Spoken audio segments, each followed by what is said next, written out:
Miss Julie takes place in 1888 in Sweden on a count's estate on Midsummer's Eve. We have three characters, and from left to right there, we got Jean, who was a servant but is also the count's valet. In the middle, we have Christine, who is also a servant, but more specifically is the cook. This whole show takes place in the kitchen, which we see behind us in Animal Crossing. And then our last character is the title character, Miss Julie. She is the count's daughter. The play begins with Jean entering the kitchen, exclaiming that Miss Julie is crazy tonight because during the midsummer festivities, she asked him to dance with her in front of all the other servants, which was scandalous. Christine agrees with him and says that Miss Julie's been crazy ever since her engagement got broken off. We then find out through Jean that the engagement ended for many reasons, but the main one being that he saw Miss Julie training her fiancé with a horsewhip to jump over things. Christine's like, hey, when I'm done cooking, you want to go dance? Because, we're engaged. Haha, let's go dance. He agrees. After this, Miss Julie enters and once again asks Jean to come dance with her. He tries explaining to her that he already promised Christine that he would dance with her, but Christine lets him go anyway. They go back to dance.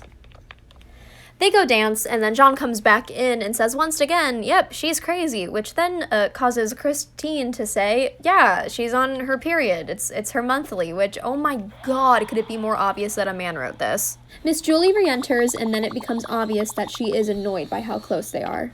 So Christine just, falls asleep by the stove, because, I don't know, she's been working hard. So Miss Julie and Jean sit down for a drink, and this is when it gets spicy. Miss Julie then starts to, hardcore flirt with him. She asks him to toast his drink to her, and then to kiss her feet, which he does. Weird, but okay. Jean tells her that she needs to stop flirting with him, because a lot of the other servants already suspect something fishy's going on, and her reputation will be further put at risk if they continue to be having this conversation. But then she gets a little too close to him. He tries to kiss her and then she refuses, but then he gets mad. Jean tries to just go to bed, but in order to get him to stay, Miss Julie asks him if he's ever been in love. He tells her a story of how when he was a young boy, he saw her in her garden and he immediately fell in love with her. But then, when he realized that since their social classes were different and that he could never love her, he tried to kill himself. Shortly after this, Jean tells her that the servants were coming to spy on them to try to ruin her reputation, which he suggests that they go to the bedroom. It is there in the bedroom that they have intercourse. Now that they've had sex, her reputation is basically ruined, and they discover that they can no longer stay at the Count's manor. He suggests that they go to Switzerland to open up a hotel together. She tells him that she doesn't have any money. This is when Jean's true colors start to show. He basically, through much conversation, calls her a whore, says this is all of her fault, says that she needs to leave. He doesn't need to leave because he has nothing to lose, really, while she has everything to lose. He tells her that the story about him wanting to kill himself was made up because he wanted to sleep with her.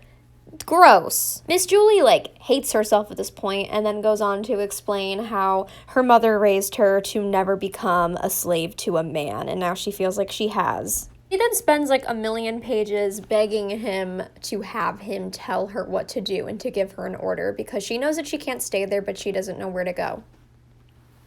He's like, fine, okay, go pack a bag. So she leaves the room to go pack. While Miss Julie is packing, Christine comes back into the room because she didn't sleep by the stove the whole time, she got up. So she comes back because it's morning now, and she's like, hey, let's go to church. But then she finds out that they had sex, and she's a little pissed off, as you would be if your fiancé had sex with your boss. So Christine leaves, and then Miss Julie comes back with nothing but a little bird cage with her pet bird in it. Jean tells her, hey, you can't bring the bird, and she's like, oh, well then kill it. And then so he just, beheads her bird, and then she gets pissed off and then curses all men. Christine comes back, and Miss Julie begs her to do one of two things, either help save her from Jean, or to come to Switzerland with them, and to open the hotel. Christine says no, and then basically implies that Miss Julie's going to hell. Christine leaves to go to church because she needs some Jesus after everything that's happened. They discover that the Count, Julie's father, has come back, and at this point, she's like, oh my god, I, literally need to do something. I cannot be here. I cannot be an embarrassment to my father. What should I do? And then Jean says that she should go kill herself. And then she's just like, okay, and takes his razors and just leaves and walks off stage and then kills herself. And then the play ends.